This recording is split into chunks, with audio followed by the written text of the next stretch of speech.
gives me great pleasure and honor to introduce our keynote speaker, Peng Shifo. His background is so immense. He, the architect and co-founder of Hanneken Peng Architects, with offices in Dublin and Berlin. He served as the lead designer for the GEM, the Grand Egyptian Museum, and he is the recipient of numerous international architecture awards and competition honors. He was educated at Cornell and Harvard. He has taught architecture at Yale, Harvard, MIT, and Cornell. Our discussant, Mr. Joseph Huang Anhe, the founder of JWDA Architects, an award-winning architect based in our very city, San Diego. He led the design of numerous civic and nonprofit projects, including collaboration with the San Diego Chinese Historical Society and Museum. He's a fellow of the American Institute of Architects and recipient of UC Berkeley's Distinguished Alumni Award and San Diego Business Journal's Most Influential People recognition. So, without further delay, let's welcome Fufu to his presentation, his keynote. Thank you. Coming from Dublin, Ireland.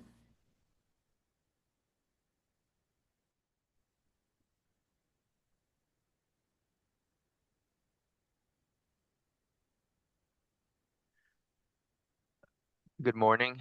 This is Shifu Peng here. So I'd like to bring you through some of this is actually an agglomeration of many different talks that we've given over the past 2 decades for the project. And it will be a mixture between what's actually built versus some of the underlying work that we've done and research that we've done to realize the museum. As you know, when we won the museum, we were only 3 people in a conference room in someone else's office. So, I mean, we did have a background working in other offices, but at that time we were only 3 people in a conference room in someone else's office. So it was a bit more than just doing a project. It was really an entire kind of ecosystem that we had to develop to scale in a very brief period of time, in just a matter of months, from 3 people through over a dozen consultants and over 100 people working on it. And we had to be resourceful and develop ways of doing things that simply did not exist in a small office like ours. Okay, this image here is a great image. Actually, I don't know where it comes from, but this is a fantastic photo. This is the same as a photo that also the New York Times used when they published the museum. And it's an important view, actually, photo, because I'll probably say this another time, but interesting enough, there were over 1,550 entries. I don't know, 1,567. And when they came down to the last 20, oddly enough, of all the submissions that were finally shortlisted, there was only one submission with a view of the pyramids, the greatest artifacts that stand on Earth, essentially. And you wonder, why? Okay, next slide. This is the cover of the competition brief, and as you know, it is the new home of Tutankhamun. So all of these pieces will be brought over from the existing museum in Cairo Central, and for the first time, all of it will be displayed in one museum. The other thing worth noting, it is not the biggest museum in the world. It is the biggest museum dedicated to one civilization. And that's quite impressive in some ways that the breadth of the civilization, how much diversity one civilization can actually fill. Next. We won the competition in a somewhat strange way. We live in Dublin, Ireland. We were on the third floor, close to the attic, and it was a very wet, rainy day. And this postman comes up with this A4 envelope, completely drenched in water. We had to kind of doctor up this slide here, the scan, and said, "Is there somebody called H Park here?" And we said, "Yes, that's us." And they handed over the envelope and we opened it and we were completely ecstatic to find out we won first prize. We didn't know whether first prize was actually the winner, so we had to actually we kind of thought it was like Miss Universe that was like the winner and then this first prize. So we had to call them and we were assured that we were the winner. Next.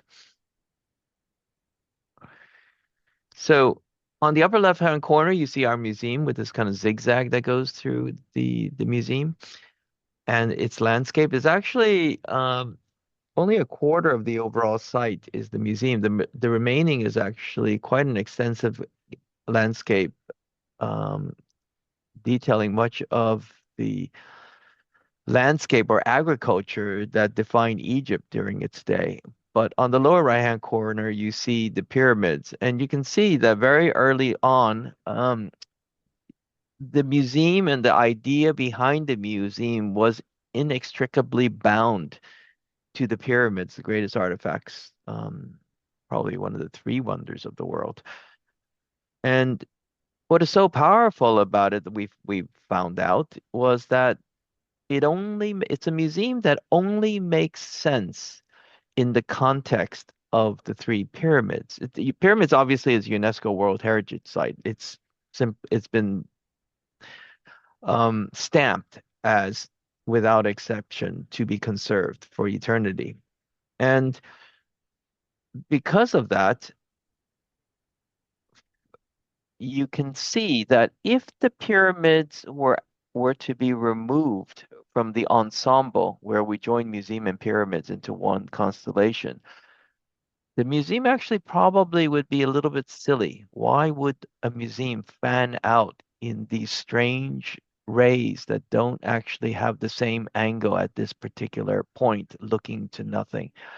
And why would the rays be not equal in its angles? And it really goes to show that the museum was built in the shadows of the pyramids, and it's able to respect something which really the world respects as one of the three wonders of the world. Next.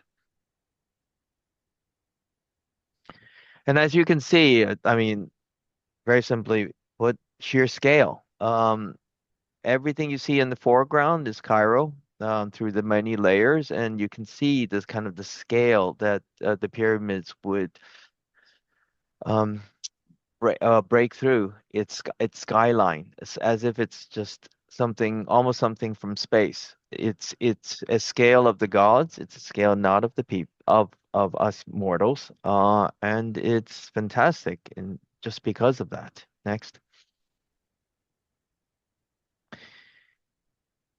The project starts quite in a the brief was very well made. It it begins with ancient civil the geological condition of ancient Egypt. And as at the top you can see the Nile Delta, Alexandria somewhere in the middle. And as the Nile flows through the remaining of the of Egypt.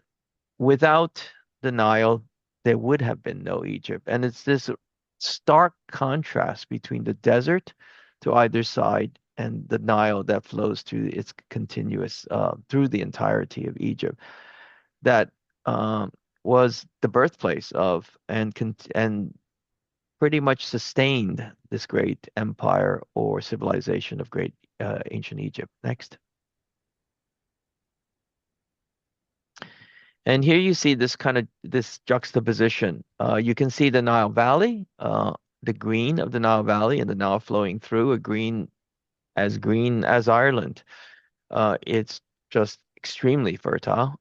And then on the upper left-hand corner across the horizon, you can see the desert plateau. They're separated by about 20 stories in height, with the desert plateau, and most of people live down at the bottom in the valley. All the agriculture existed there, all the kind of government systems controlled through the canal. That's all there and fine. But what we know of Egypt, everything that we visit, everything that we know, everything we see in the picture books, whether it's the pyramids, whether it's Karnak, whether it's the temples, everything actually is built on the desert plateau. If you can go back one slide. Oop, not forward, back. And this geological condition then produced from it a symbolic a presence. So on the lower level, it's considered life, and on the upper level, it's considered death and eternity and the space of gods. Next. This is standing atop the desert plateau. We actually didn't go for stage 1 submission. We went for stage 2 submission. And from here, we're standing 20 stories up on the desert plateau on the site overlooking Cairo. Next. The green outlines the Nile Valley. It's neat, almost green. And the sand color to the right, and the upper corner, the desert plateau. The Nile Valley has kind of seeped a little bit into the desert plateau. But what's most important, and it's really not us, it's really the client, is that the site for the project was extremely well chosen. I mean, they could have chosen somewhere in central Cairo. They could have chosen anywhere, but they chose a position, this kind of kilometer by kilometer site, at the very point where the Nile Valley breaks into the desert plateau. So it captures within the site itself that that geological and symbolic condition which has effectively defined the ancient Egypt. And in essence, that in itself is extremely powerful. And then to bring in the aspect of the artifacts and all the artifacts of Egyptian civilization, obviously you have the three most important artifacts that sit on the desert plateau in the distance, and they're at a proximity which is close enough that they have a kind of resonance against each other. And one of the biggest challenges is if they were to be the biggest artifacts that we need to contend with, if you think about it. And then we have on the other end something like Tutankhamun and some of the little statues, figurines that were carved back then. How do you fit these big pyramids inside the museum? And we achieved it. And perhaps we were the only people that got the three biggest artifacts into the museum itself. Next. Again, another picture showing on the upper right-hand corner, well, upper right, the right-hand side, the Nile Valley, as it kind of collides into the stark death of Desert Plateau. Some really bad illegal housing being built. And you can see the red being the museum itself, as it fans out towards the three pyramids. So very important site, very important proximity. That was all before us. Next. As everybody knows, mathematics was very much part of Egyptian culture, and you can see at the museum in the upper left-hand corner, you see the pyramids in the middle, and the 3 points, as you mathematicians would know, 3 points define an arc, 2 points a line, and we kind of just did a diagram showing the geometry that would describe both the museum from the upper left and the three pyramids that would arc on the lower right. Next. So given the fact that we were only in a tiny conference room, we didn't have a place to photograph our models. So this is the curb cut outside the front door where we built our study model. This is for stage 1, and aligned it to the pyramids. Next. So here you can see the museum as it looks towards the pyramids. So this is kind of begin to start to tell the story of how do you fit the three of the largest objects in as an artifact into the museum. So you make a window. If you can't get the physical thing into it, if you put it within a cone of vision and you see it, effectively, you can say that the museum forms the glass vitrine around which the objects would sit. So the gla objects, when looking out from the museum through the glass, is no different than when you're in a museum looking through a glass vitrine, looking at objects within. The logic or structure of viewing something is in many ways identical. Next. This is the view of the museum. As you can see, the radial lines that fan out towards the three pyramids. Next. The roof being removed, and you can see there are six rays, and in between each of the rays, you see this kind of lit uh, space, and that's what we call the digital streams. The museum was very much from the early outset designed as a digital museum because as we all know, museums are no longer solitary objects. They are designed as a means of conversation through to the rest of the world, and that has always been very much part of the original briefing of the project. Next, another view showing this translucent stone wall you can see in the front. So conceptually, we didn't propose something new, but we transform something that is. So the translucent stone wall is the idea that this so important geological and symbolic condition of the desert plateau, this desert face, is so important where the two collide, where the Nile and the desert collide. And what we did is we transformed that condition, which is already embedded within Egypt, into something beautiful. And that would be the translucent stone wall. And it's meant to be it uses a translucent stone so that during the evening it would illuminate and would illuminate the space in front of it. Next. At its very center, the museum is split into two sections. To the back, you'll see a line at the very top. That is the conservation center, which is entered from a road around the back. On the left-hand side, at the very center, is the atrium into which you enter.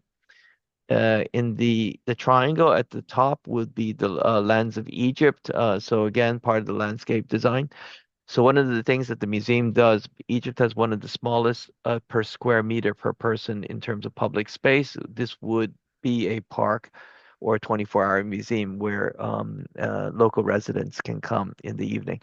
So next, between the lobby to the left is the galleries themselves. And one of the things, I think we're the only people that did this, and you find it odd that there's over 1,500 entries and we're the only people who did it, is that we actually moved in order to put the pyramids, the largest artifacts, in context of all the remaining, I don't know, 999,997 artifacts, because they were meant to house 100,000, the museum, is that you have to raise the entire exhibition floor plate to the level, almost to the level of the desert plateau.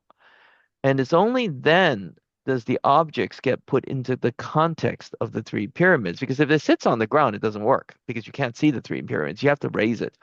And that was the most counterintuitive things because from structural engineering point of view, given the fact that Egyptian artifacts are so heavy, they're all stone, it's not something you do because it costs a lot of steel, the carbon to put the objects up there. But given the fact that this was so important within the context of the brief that we had to bring the two together, that we've actually lifted all the objects up to that plane. On the right-hand side is the conference center. Next.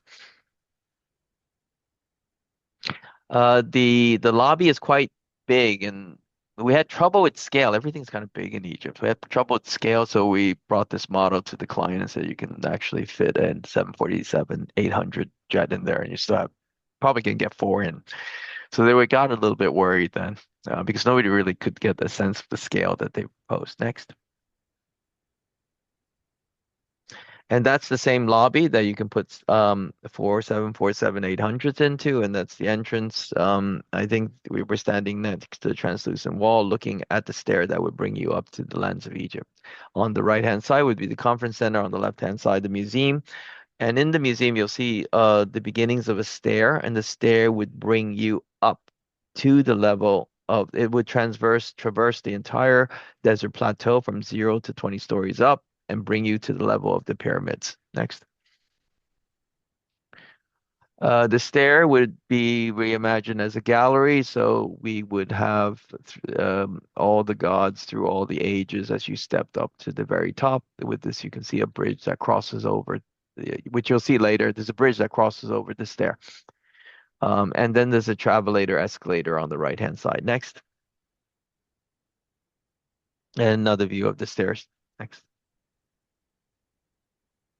And then you're just, when you reach the top of the stair, this is the view you get. And that this is the view that would be Instagram. This is the view that the New York Times does.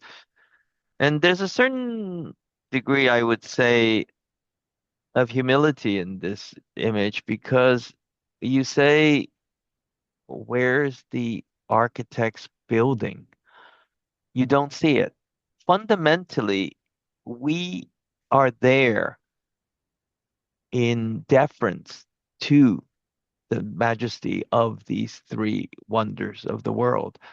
And it was the only scheme of all the schemes that actually made this the most important part of the proposal. And how could you kind of like argue against that? It's very hard to argue against the pyramids. Next. And then these are the different vitrines. All of the vitrines would be seen within the context of the pyramids to the back. So there's always a relationship. Next. Again, some of the vitrines in the galleries and everything is spaced. You can start, you probably don't see it here. Okay, next. This is the bridge that would go over to the other side over the grand stair. Next. And again, looking down on the grand stair that would bring you up to the desert plateau with the bridge that goes over and the escalators on the lower left. Next. And then finally, of course, the moment everybody's been waiting for, Tut's mask. Next. So these are from some of the earlier slides that we've done. They're more academic. So one of the most important things that we had to establish for such a daunting task, $1 billion back then and billion square feet, was to somehow, and three people, and you need an army of people. And how do we review drawings? How do we check drawings? How do we make sure all the dimensions are right? I mean, the set of drawings is, I don't know, a couple thousand pages. So we've always worked with a mathematician, Francis Archer at Arup. He's used to be at the Einstein advanced math, quantum something at Princeton. So he developed pretty much all the math in this project. So first of all, with any math, well, actually not all math, but you have to kind of start with where's zero. Next. So we placed zero at some arbitrary point. We actually put it in the car roundabout, and the client was a bit uncomfortable with that. Well, so it doesn't really exist. It's just really a hypothetical mathematical point for us to see everything from. So we first struck a line from that 0 point to the biggest pyramid. Next. And then we fanned everything out like a Chinese fan to capture all three pyramids. And that angle is not something we came up with that we felt was good or looked good. It was precisely defined by the three pyramids. Next. And in order to integrate time through the entire project, we did something called the Nile Park. That's also a landscape piece. That's this blue zigzag that goes through, and that's a water course that runs through the entirety of the site. Next. So the idea is likened to that of a Chinese fan. You just kind of fan it out, but in our case, the rays are not equal in the same way that a Chinese fan would be, from the very simple point that the pyramids don't work out that way. Next. It also is geometrically aligned to the top of the highest pyramid, so that's why you get that slope in the translucent stone wall. Next. The same view from before. Next. So here's the plan. So in the middle, you see with the little round dots, that's the lobby. To the top, you have the conference center. To the bottom, you have the museum itself. Next. So what we've done is a kind of an A, B, A, B, A, B. If you say B is the digital streams and the black is the museum itself. So the idea, again, the museum was always defined as a digital museum. It was always designed as something which produce a conversation with all the other institutions throughout the world. So somehow within the overall architecture of the project, how does one structure it to allow for a digital infrastructure to be implemented? So the blue lines are what we call digital streams. They include all the services, the air, everything. But on top of that, all of the IT would move through there, including all the stairs and lifts. So that's all the service systems. And the black, which exists between, would be the public spaces. So you can never get to a point where you're too far from any digital stream, which means at the end of the day, you are always connected within a very short distance, within the context, obviously, of something so large. Next. So one of the things we had to develop in order to get this project going when you're three people and the project's so big is we kind of transform some of the systems that architects typically use to design buildings with. There's something called a column grid or a structural grid in any architectural drawing. And typically that happens over the building itself, and that's where you place the columns and the floor slabs and so forth.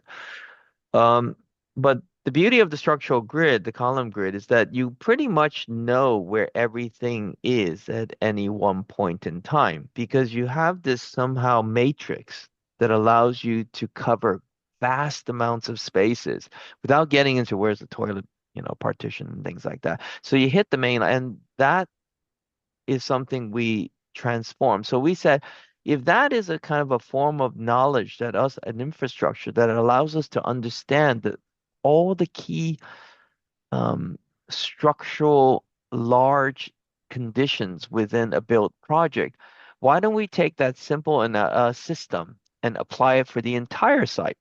Because then if we did that for the entire site, then we would know where everything is. It's kind of this omnipresent system. So what we did is we put the grid not on the building itself, we put it everywhere, all over the landscape, and we treated the entire project, the entire site itself. You call it a building or the entire site as a landscape.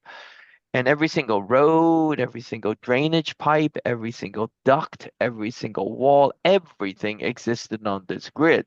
So we can very quickly check to see if all of the consultants put things in the right place. Because all you have to do is you don't have to check numbers or anything. You just look for anything that's blurry. If anything's blurry, then you know something's not matching up. So you just look for blurry things. And that's how we kind of hit most of the coordination pieces. Next. So rather than checking numbers, we do a blurry check. The project then goes over the whole thing and also the whole structural grid, and even all the levels would correspond to the three-dimensional structural grid at any single point. So we kind of knew where everything is. And the beauty of it, all the consultants bought into it. We distributed the grids, so all the consultants knew where everything is. Next. It's a way, really, a system that allows everyone to know where everyone else is with a very simple structural logic that has typically been used only in buildings. That's the Nile Park, the water course that runs through the entire project. Next. Also the primary infrastructure to the problem. And the other thing we do is we don't do architects, we know this. Typically, landscape use contours, and contours doesn't triangulate into a grid very well, and it produces very funny numbers. So the entire project was triangulated into a series of tessellations or three-dimensional triangles, and that allowed us to control the kilometer by kilometer site of levels with a fraction of the numbers that has been traditionally used in landscape design. Next. So all these systems are a system to allow us to coordinate the project, because at the end of the day, it's a very there's risk involved. And how do you come up with a system that everybody knows where everything else is with a company that is frankly non-existent, like a mom and pop shop? The other thing we did for the entire project is we got rid of dimensions. That freaked the contractor out. They said, okay, huge project, million square feet, but you have no dimensions. And they're like, and that this took a month for them to get, because if we had to dimension everything, you would have to check everything. So most people don't realize that it's not about getting it done. It's about the fact that once you get it done, once they start building it, you have to check all the things that you actually dimensioned. So it's a knockdown effect that's the problem, not whether you can do it at the very outset, because that's quite easy to do. So we said, we're not going to give you any dimensions. All we're going to do, and this is all developed by Francis, we're just going to give you an equation. You have to remember the grid number, multiply by 25, multiply the unit. That's it. So I had to teach everybody simple, and it's simple math, like all the contractors got it. All the digital streams that house all the IT are 18. So you see 18, 18, 18, 18, 18, 18. Those are the blue stripes that went through the entire project. You only need to then remember 30, 36, 36, 54, 54. Basically 32 36s, 254s, and 166. And that, and the equation, the grid times 25 times unit, that allowed you to know pretty much 80 to 95, 90% of all the dimensions in the project. In fact, it pretty much positioned you to know where to put all the tile joints. It controlled everything. So we were a bit like we developed an Egyptian civilization power management thing. Next. So this in itself was a bit Egypt. So this is just a diagram showing dimensions, but the point is, if you zoom in, next slide, next slide. Do one more slide. So you have column lines. So there you see S18. So that's structural line 18. All you need to do, then you see that number 24,300. All you have to do is take 18, and you don't need the number, we don't have the number on, times 25, and we know that the digital streams are 18. So 18 times 25 by 18 will give you 24,300. And you can pretty much do the whole project like, oh, maybe no, it's 8,100, sorry. 18 times 18 times 25 gives you 8,100. And pretty much you can know every single dimension in the prior project with just that simple equation that Francis developed. So we produced effectively a set of drawings with almost no dimensions, which took a month of convincing the contractor. And then once they get a hold of it and understand it, they think, no, we don't want dimensions, because they have to look at drawings. So nobody looks at drawings anymore. They just know it in their head. Next. That's the translucent stone wall. Again, upper level desert plateau, lower level Nile Valley, 20 stories. Next. So the next challenge we had, I mean, this didn't fully realize. After the coup, they took over and they made some changes. But the original design was based on alabaster. Alabaster is translucent.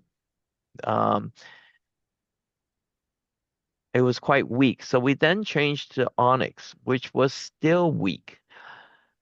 And 9 times, typically you say that's weak. You don't want to use weak stone, but it's usually the problems that makes one have to invent something. And that's really the fun of architecture, is not to remove the problems. It's to actually have the problems and have to solve the problems, because only through the solving of the problems that you ever end up with invention or creativity. So we tried to solve it. Plus we couldn't remove it anyway because it's part of the design. Next. So we have this really weak, useless stone. Not only do we have weak stone, which had to be translucent. We had a lot of it. We had 4 football pitches of it. So we had weak stone and we had quality problems, and then we had quantity problems. We had too much of it. Next. So you can see why it's weak. If you look at that black line that goes through the middle of the stone, that is a fracture that you don't want because the stone can snap. So that shows the weakness of it. Next. And you can see inside when you went to the quarry, there the cracks everywhere. So we had again develop a system to deal with the fact that we picked a stone that was not very good. The other thing is rather than buying stone from a quarry during the competition stage, it's changed now. But rather than buying stone from the quarry, which is typically what we had to do, we had to buy 4 quarries because onyx just isn't that plentiful. It's also considered semi-precious. Next. So then we had to do all these kind of what do they call? Forgot the accelerated tests to see over the next 100 years what's the effect, and you can see where certain cracks start to kind of emerge, and this was part of the testing. But the thing about the stone, and it's actually not the problem of its weakness that posed us the problem, because you can always get rid of the ones that are weak and just keep the ones that are good. Weakness inherently is not the problem. It's the predictability of the weakness, meaning you cannot tender a job with an open checkbook. You have to tender a job with a fixed sum for whatever, for many reasons. And when you get weak stone, you can't just say, I don't want it because you've already bought the stone. So how do you develop a system that allows you to accommodate unpredictability of the stone you get, thereby guaranteeing the cost outturn of the project? Next. So again, these are just tests that we did in the UK. We set up all these chambers to test the stone. Next. I hit it with UV light. Next. So the way we had dealt with the unpredictability of the stone was again done by Francis Archer. Next. Is less, and it's based on, he's no longer around, but it's Mandelbrot. Mandelbrot, it's been around, but he wrote something on fractal. I forgot the reason. It's basically patterns with self-similarity, but seemingly at when you zoom out, don't necessarily form patterns. So they basically, as you zoom in and zoom in and zoom in and zoom in and zoom in, the structure that defines the pattern at the very outset recurs and recurs and recurs and recurs infinitely into it, in well, forever in math. Next. Um, so we got this letter from, he was at Yale at that point, from Benoit. Said, no, that's kind of cool. Next. So that's the entire facade. There are, without the fractal systems, because the whole thing diminishes in all these triangles, there is over 250,000 different size panels. And people always say we got computers and we can do it in a fraction of the time and blah, blah, blah, and AI and so forth and so on. That's all fine and dandy, but the reality of the situation is that you got to build this thing, and there's all these people outside with cranes, and they got to put it up. And you can do everything in the computer with AI, but at the end of the day, you still have to put it in there. And to get over 250,000 different size panels, probably not that easy because you have to look at the number and get the crane to put it up. So the fractal system actually reduces the 250 million different size pieces to 43 because it's fractal. Everything is similar. So next. So if you just take one triangle rather than having, I don't know, 100,000 or 50,000 different size pieces, next. So there's a triangle. You effectively subdivide consistently by 2. It's a binary system. So it goes in 8, 16, 30, no, 2, 24. Oh, buggers, I forgot. 128, 256, 512, 1024. 2048 and so forth. And it goes on and on. So you subdivide by 2. Next. Next. And they flips. It's 1, 0, in, out, in, out, in, out. Next. Next. Keep going. Next. Next. So you see the memory chips come in that. Next, next, next, and so forth. And that system, if you go back one level, the beauty of this system is that if we yield good stone, we will then subdivide maybe 1/16, 1/8. If we yield bad stone, we will subdivide 1/16, 1/16, 1/32. If we yield really crappy stone, we may have to go to 1/64 or 1/28. The idea is that the system, which the stone is being very expensive, the system will constantly accommodate any level of unpredictability of the stone. So whatever the yield we get, then the computer will process it, and each piece is the same. So within this overall triangle, which used to have, I don't know, 25, 35,000, it would have one size stone. And then it would be just subdivide and subdivide. Next. Okay, next. So there you see the system, and it actually flips in and out. So you get this kind of pattern of shadows. Next. And the voids are taken up with a cable net, strung like a tennis racket. Next. Next. Keep going. Next. Next. That's the cable net. Next. Next. And next. And there you can see the red. The red, if you move to the next slide, the net red is designed because steel at that point in time, China was eating up all the steel. So steel was getting really, really expensive. So that's when the Beijing Olympics was eating up a lot of stone and China was booming. And so one of the things we had to do was at a certain point, we had really, really bad stone, we found the threshold at which the stone would always hold together.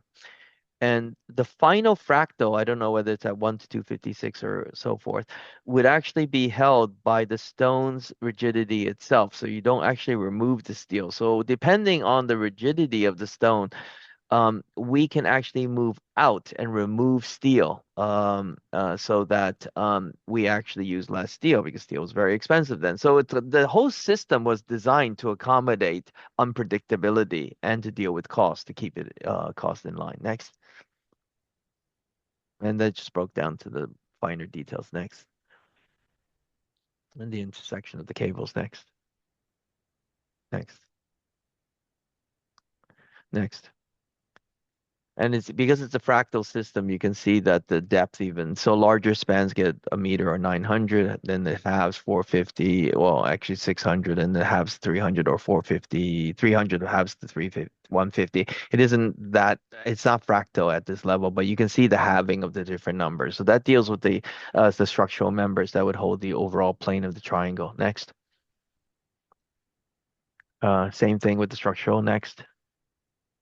So next. So as the triangles get smaller, the steel gets smaller. Next. Next. The depth of the steel, effective spanning depth gets smaller. Next. Okay, next. And that you can see the in and out. That's just a study on the early of the stone that moves in and out because it's binary, it has to go in, out, 1, 0, 1, 0. Next. And then the mathematician did this kind of thing on the plane, which I thought was quite funny. So he took the point of the 0, 0, 0 point, then he aligned that to the big pyramid, which is the first thing we did right here.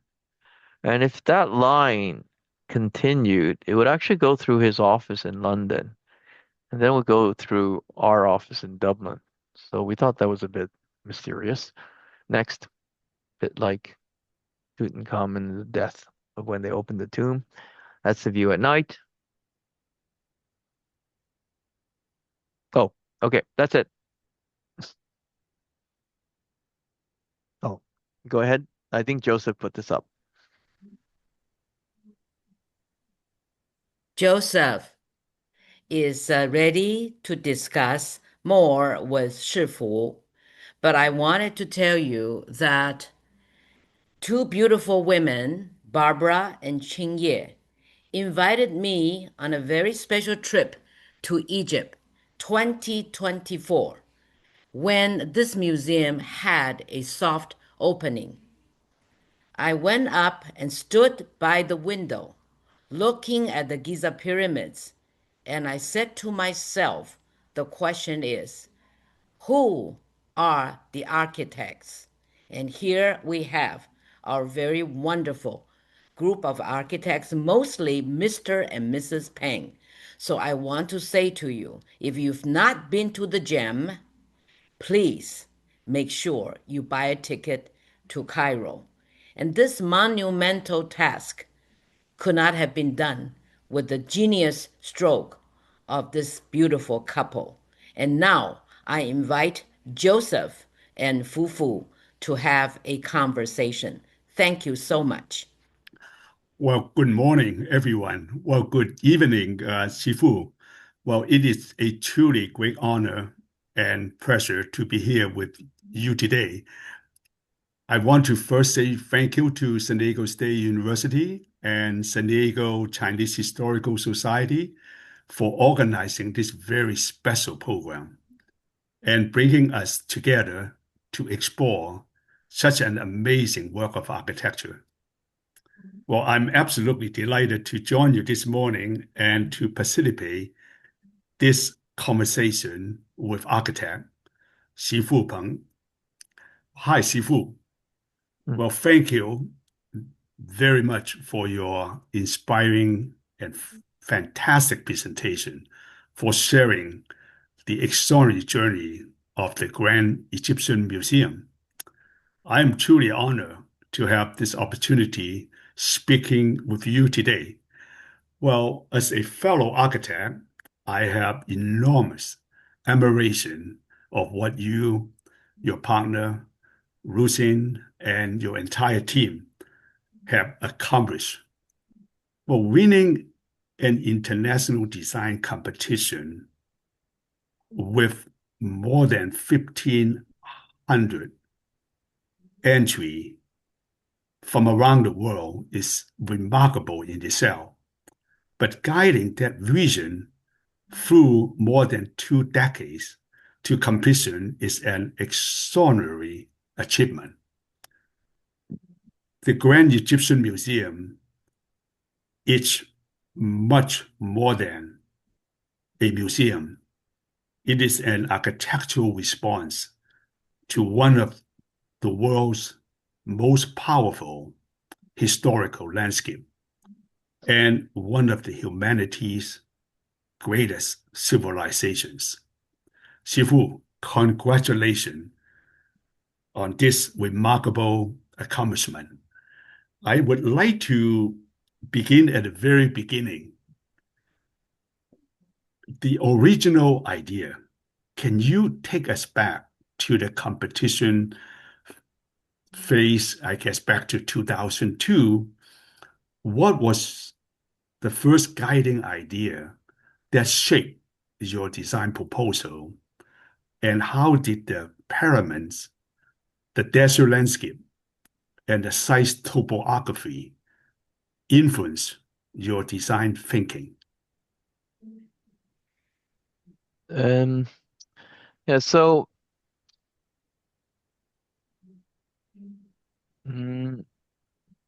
architecture is a funny thing, I have to say.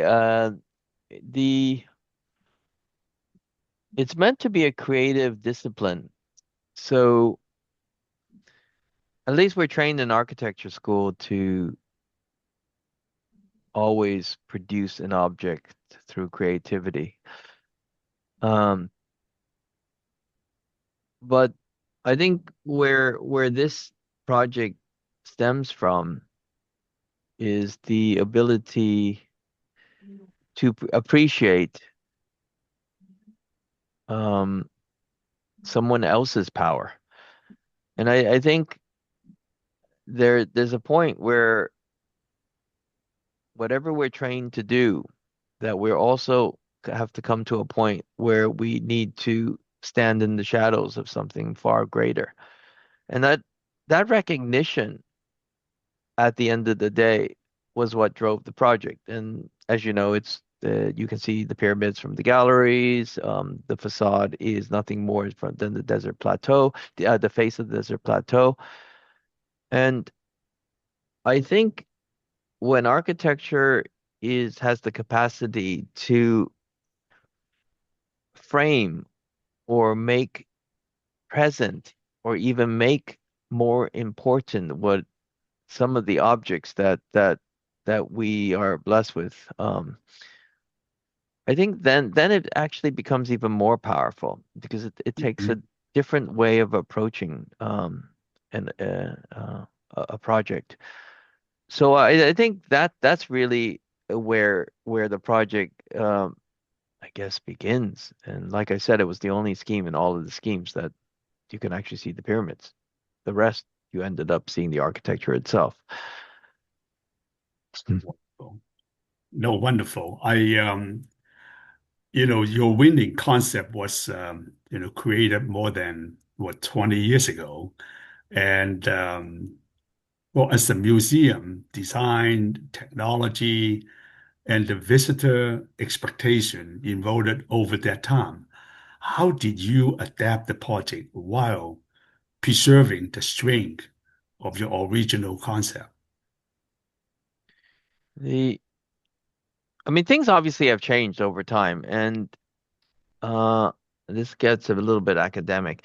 The they if if you look at the work of Louis Kahn, his work is always divided into two sides of the coin.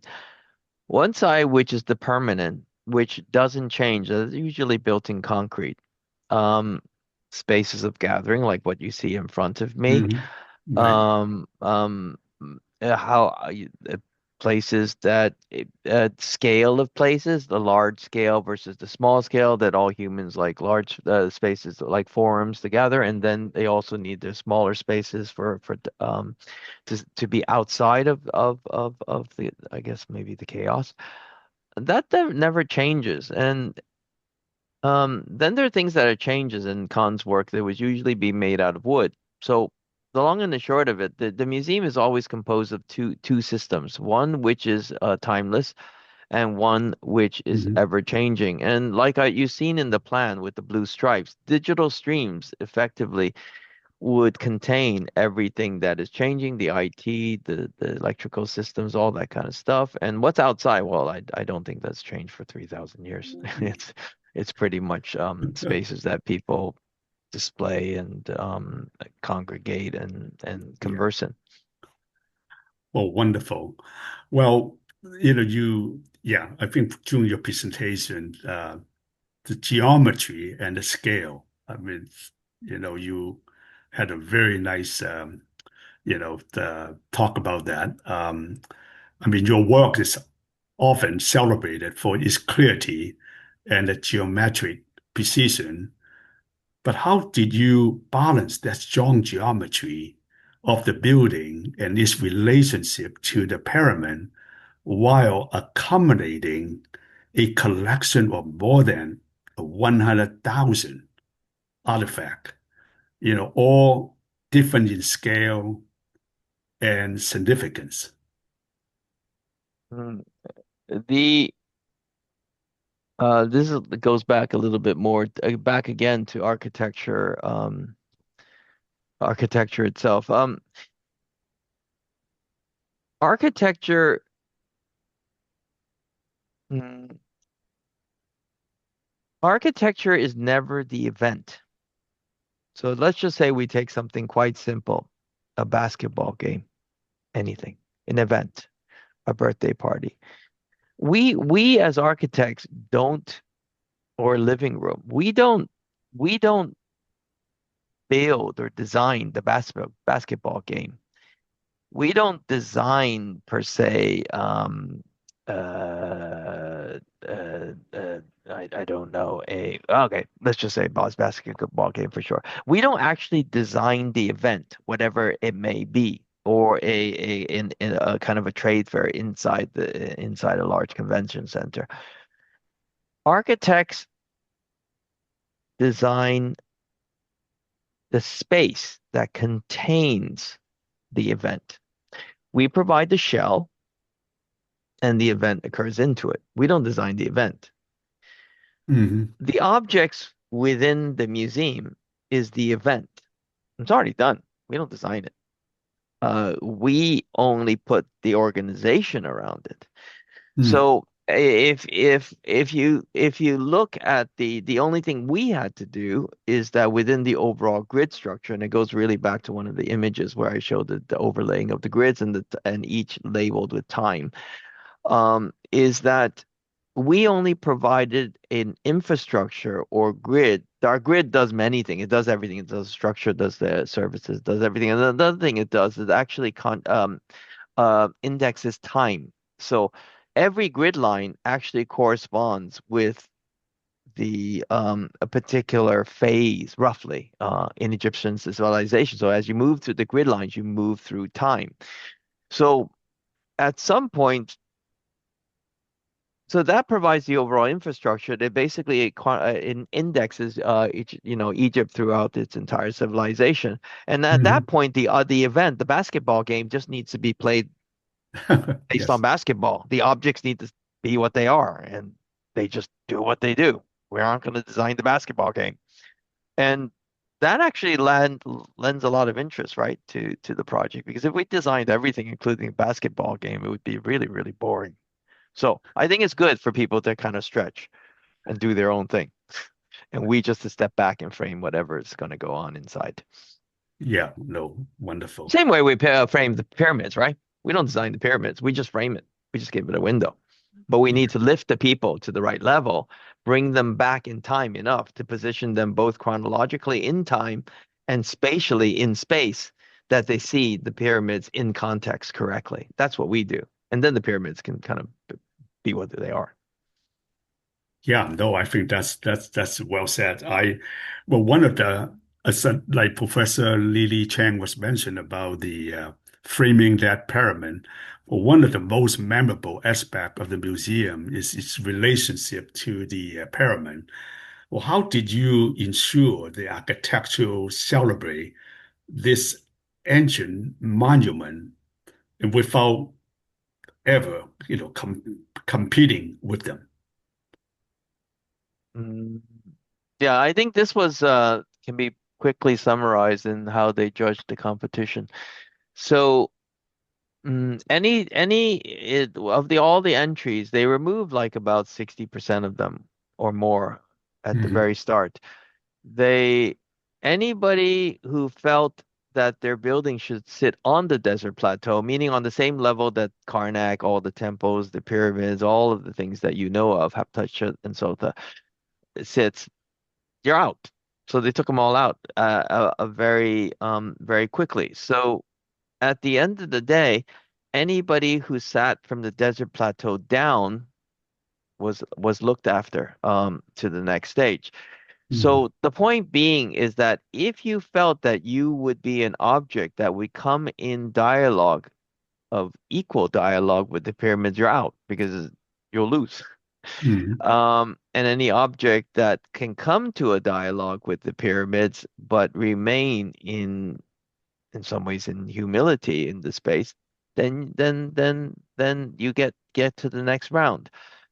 And oddly enough, I mean,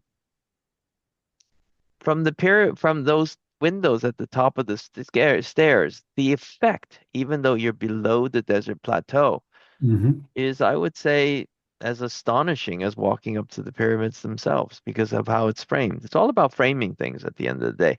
Because whatever, anything is anything, but it's how you frame it within a specific context that brings meaning to it in a particular way, and also spatially and scale wise as to whether it's big or small. You've seen those Instagram images, right? So where people have the two fingers holding like the pyramids because they can get the camera aimed at the great way because the pyramid's in the back as if they're holding a tiny pyramid. That's what we did. We just framed it in a particular way that Mhm. made it immense. The funny story about the whole thing is that because everything works in perspective, When we shipped the model, British Airways, almost all of the shipping company, all the planes use a pallet size. Um, it's all about framing. So because everything was in perspective, both in plan and elevation, uh, um, we couldn't get it onto the standard pallet for shipping. And once you can't get it onto a standard pallet for shipping, they don't use a forklift. Once you don't use a forklift, then you manhandle it. Once you manhandle it, it's broken. So the whole thing about logistics, you have to use the systems. If you don't stay in the systems, then it gets manhandled, then it gets broken. So what we've done, because everything is in perspective, we actually, to get it onto the standard shipping pallet, we shrunk the pyramids in perspective, so that the entire model fits onto a standard shipping pallet. So the pyramids in our final model were actually closer when measured in reality than they really are. But if you're standing there because of the perspective, they looked at as the right scale. So again, it's about architecture. It's how you frame something. You can change dimensions and aspects of anything by how you frame things. Yeah, no, very interesting, very, yeah, insightful on that. So I'd like to touch on the visitor experience. The museum is enormous. I mean, this is one of the world's largest museum. I mean, it's over millions square feet. The entry space you can see on the slide, are incredibly grand and impressive. Yet they still feel welcoming. What design strategy helped create that sense of, human, the sense of human scale, within such a monumental space? Mm. Yeah, you had this question previously, and I'm looking at it as we don't. The we don't. The Egyptian architecture is built for the gods. It's big. Everything's big. It's because gods are big.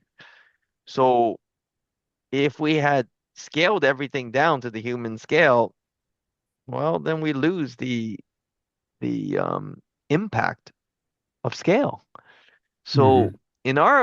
from our point of view, there's two ways to do it. You can either scale everything down and mediate between large and small to allow this kind of human scaling thing, or you can just present it as is, where everything in Egypt that we know of civilization is huge and is juxtaposed against us tiny humans. And from our point of view, that back probably produces a more accurate representation of Egyptian civilization. And from that point of view, maybe that's why it's well Yeah. scaled, because it's simply contrasting as opposed to mediating. It's like sweet and sour Yeah, no, chicken, right?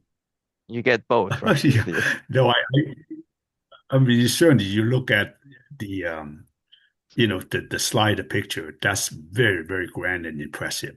I mean, yeah. And so I'd like to touch on the protecting the collection.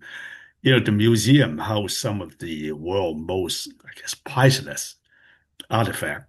I mean, could you share some of the challenge integrating conservation requirements, environmental controls, the security system, the natural light, into a single architectural vision?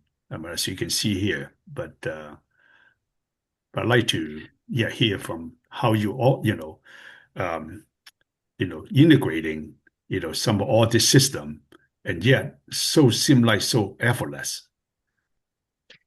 That's actually an interesting question because good thing that it took a long time, because it unlike a lot of museums, much of what's in Tahrir Square in the original museum is in the basement or in storage. So the project was actually a two-stage project, which happened after the competition, because we couldn't build the museum and move the objects in because the objects were not conserved. So the project split into two. because we got to conserve the 100,000 objects and then move it into the museum. So therefore, the first phase of the project, which happened after we won the competition, is to take the conservation center out of the museum, build it on the desert plateau in the back, again, submerged. And that dealt with the conservation of the objects prior to the completion of the museum, and at which point they would move it in. There's a tunnel that connects it. So that's one thing in terms of conservation. The other side, second thing is most of the Egyptian artifacts are stone. So as Mm. far as light is concerned, it's not such a big deal. It's been around and it's probably not going to change. And the final thing, of course, there are things like papyrus and things like that, and the gold and the color, and that will be susceptible to UV. And those places, like you saw in Tutankhamun, they just have to. There was always a system above that allows you to black out the skylights and bring it down to the levels that needs to be for conservation purposes. But that's only one gallery. The rest are all objects that are stone, so they're not, or they're inorganic. So therefore, they're fine in daylight. Mm. Wonderful. Well, Sifu, I would like to ask a more personal question. When did you first decided that you want to become an architect? And was there a particular experience, building, teacher, or moment during your childhood that inspired that path? Yeah, this is another question in your questionnaire. I have to say, architecture isn't that like mystical and mysterious and creative and so Right. geniusy. It's not that complicated. My dad was an architect, so I became an architect. I didn't know what I was getting into, and it turned out okay. Halfway through my life, he said, I have an office here. I have clients. Do you want my office? I said, Mhm. no, I want to make it on my own. So you sure? Right. And then I said, yeah, I want to try it. I know the percentage of making it is 0.001%, but I want to give it a shot. So next year he closed his office. So I was stuck, like this kind of, American teenager with like standing outside the house wanting to be independent and not having anywhere to go. And fortunate enough, we were lucky enough to win a small project in Ireland, and from there on, Wow. we won two more, and it's not so glamorous. Nothing mystical about it. We just got a bit lucky. Well, it has been a great journey, and you're humble about this. So, a final question. After completing one of the world's largest, right, and the most significant cultural landmark, what excites you most about the future? And what challenge or opportunity are you looking forward to exploring next? Mm, and it's another one of these questions, a tricky one. Um, I'm a bit of an academic. I don't have these far-reaching goals. The only things we try, at least I try to do, is I just want to learn. And I think, and most of the projects we engage on, we work with terribly interesting people. We have very good consultants. And I personally, I don't really believe, I don't I don't enjoy the architect as author anymore, only because it assumes I know everything. And if I know everything, and I don't know everything, it's a bit boring. So I think most of what we look for, at least I look for, is any project that it just allows us to work with interesting people and learn. Mm. Um, and I always tell people in the office, you are responsible. 50% of what I say is wrong. And if I tell you to do something, you're more than likely to be wrong. But since I hold you responsible, you're going to be wrong. So think and offer me something that you are willing to offer me. Don't do what I ask you to do, because it's half wrong. So I mean, so most of the Yeah, consultants we work with enjoy it, because like the translucent stone wall, it's yeah. it's 90%. The only thing we did was to say there is a there is a cliff face which is made out of translucent stone, and we have to subdivide it Hmm. somehow to allow the stone, because stone is not so big. That's all we did. The entire wall is designed by Francis, who's a mathematician. It is 98.9% engineered by this advanced mathematics quantum physicist. And they love it because it's their baby. And we love it because we get to experience something that we know we cannot do ourselves. So we're Mm. all about learning. And the more I learn, the better the project. That's our goal, to learn. Thank Well, And once you. you stop learning, fascinating. Yeah. architecture stops. Thank you. Thank you. Thank you, Yep. Joseph, Joe, Thank you. Grandfather Joe, Yes. and Yes. then Fufu. Now we're going to ask Louis to come in and see if there are questions from the audience. Louis, please. Okay. So far there's no questions. If you have any questions, feel free to raise your hand if you want to ask a question. Raise your Zoom hand. And if you want to use the chat box, feel free to type in your question. I know Joseph Wong asked a lot of great questions, and I was going to ask a few questions about the future plans, and there was I think that question was already asked. Um, but so far, no questions. I think I had a personal question. I was going to ask on your latest work, how have you incorporated AI into your projects and your academics and so on? Oh yeah, it's great. And I mean, I don't know why everybody's so worried about AI. Okay, fine. So there's a glitch, would probably blow us up. I think AI is great. It just avoids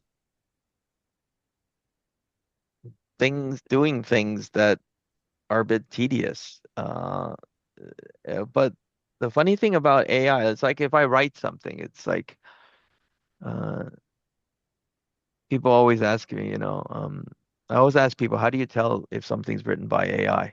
And, um, and nobody knows. And so, well, no, you ask AI. AI will know whether it's written by AI. That's like guaranteed it's correct.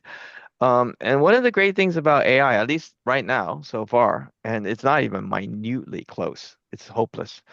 It's as close now as it was 100 years ago. There was everything like that. AI is not creative. And one of the best articles I've read about AI was an article written in the Guardian paper, and it said, and it just had one simple statement: what the point at which modern art was born is when Duchamp took a urinal, flipped it upside down, put it in a museum, and signed it Art Mutt. AI cannot do that.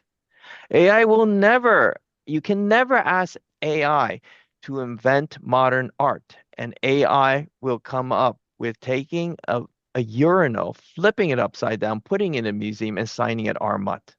Not a hope. It cannot create. It cannot do something that is outside what is there. And that's the beauty of creativity. So, AI is great because it does all the legwork. But at this point in time, it's great because it is like nada in terms of creativity. Thank you. I think there's a hand raised, right, Yes, Louis? there was a person that raised his hand, Woon Wah Sue. Can you unmute and please feel free to ask your question? Um, I enjoyed the talk very, very much. Although some of the technical details are way over my head. Anyway, I may have missed the part, but why didn't Master Pang's firm bid in the first round? It was a two-stage competition. So the first stage was you submit five, I think A4, A3 pages. Mm. That's the stage where, 1500 something went in. And then stage two was they picked 20. It's all anonymous, by the way. It's nobody knows anybody names. And then stage two, they picked 20 out of the 1500 plus, and that goes for stage two. So we did both. You just do the competition. It's a two-stage competition. So you have to do both. Okay. Okay, thank you. We have some Louis. other excellent questions in the Zoom chat.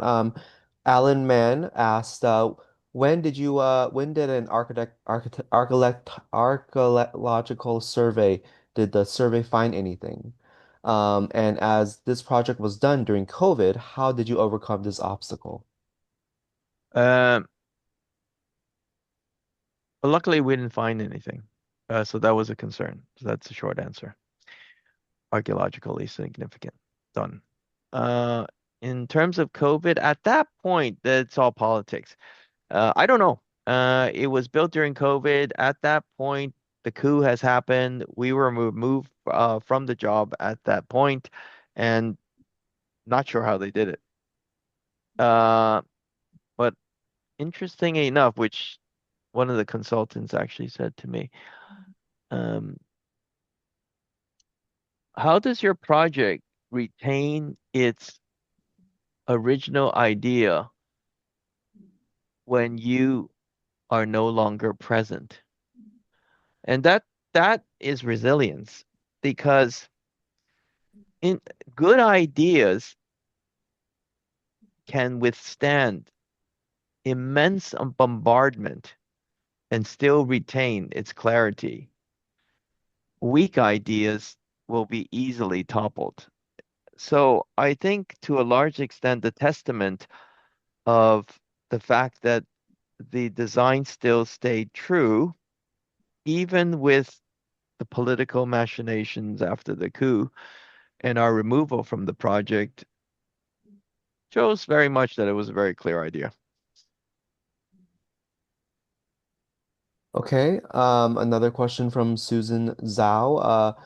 Besides the Gem Museum, do you have another favorite museum you would like to visit? Hmm. That I like to visit. Um,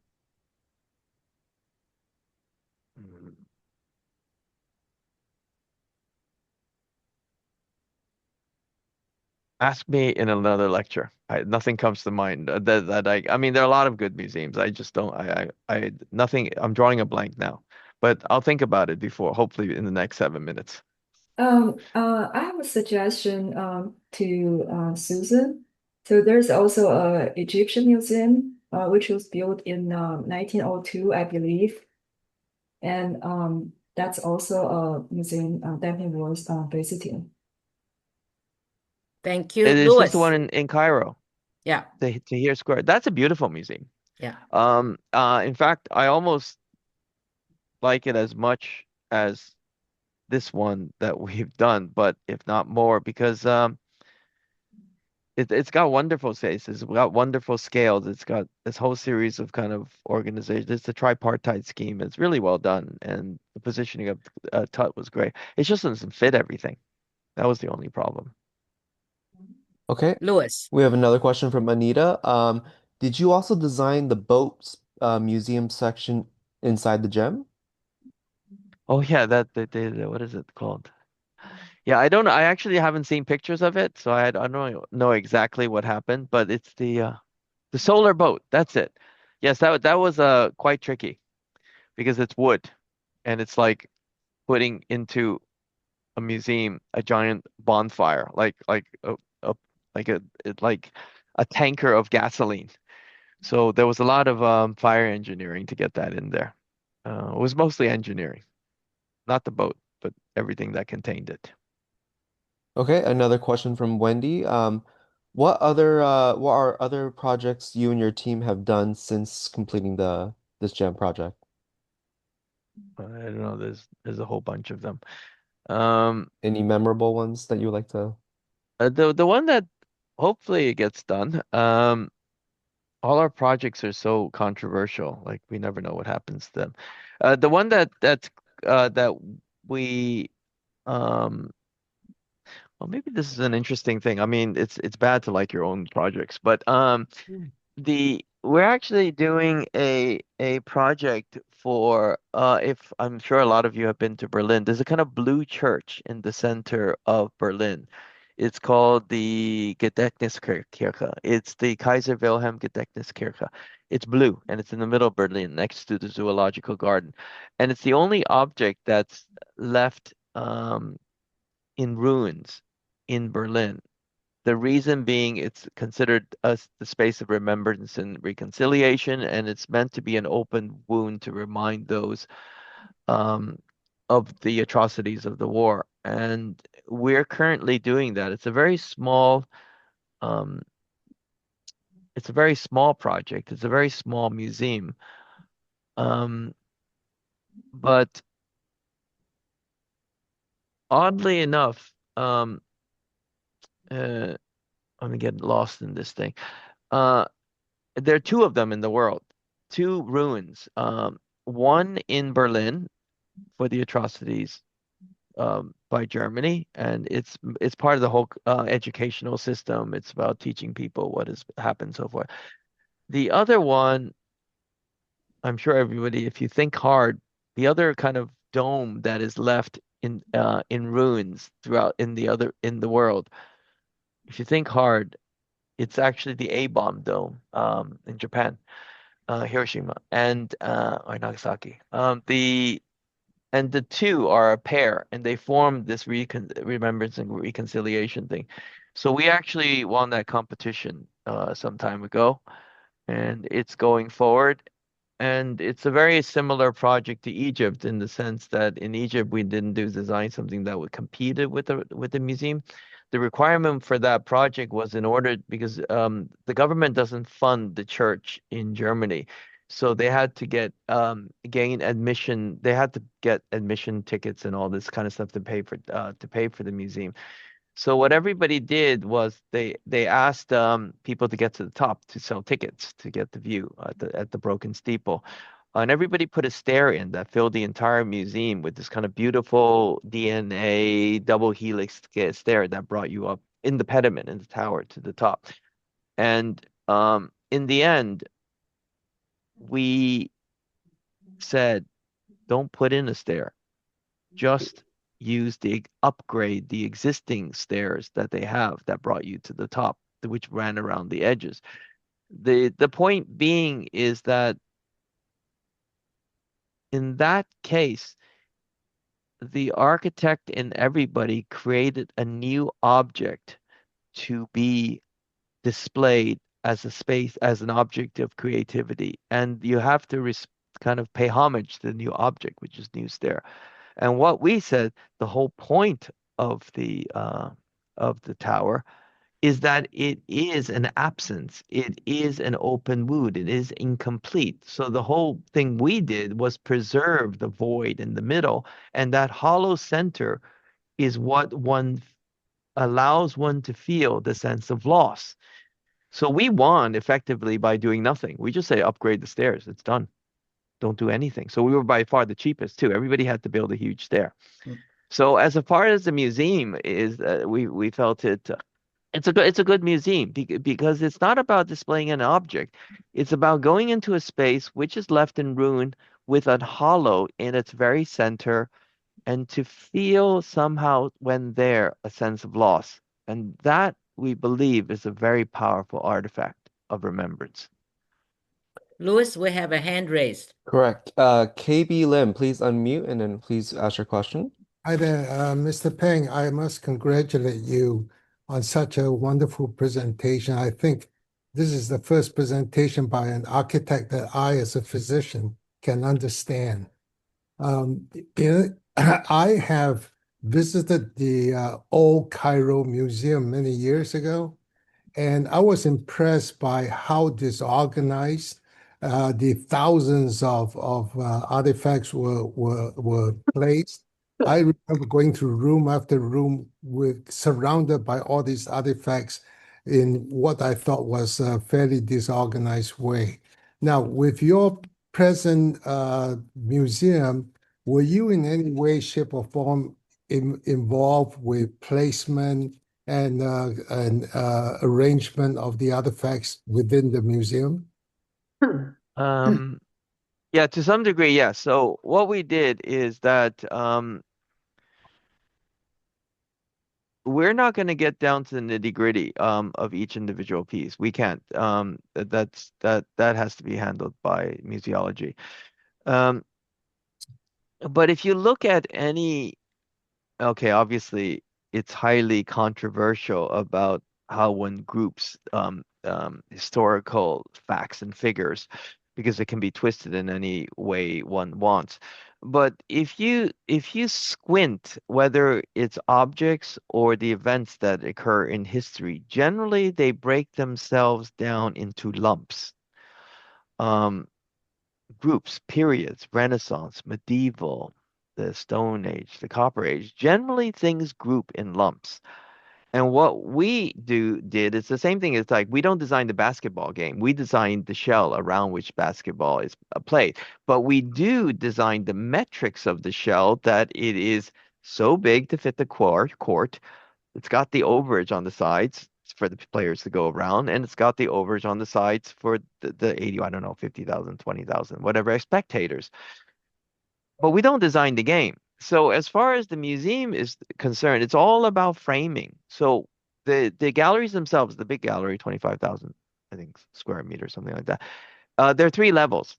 There's the the new kingdom, the middle kingdom, and the old kingdom. And they step 1.5 meters apart.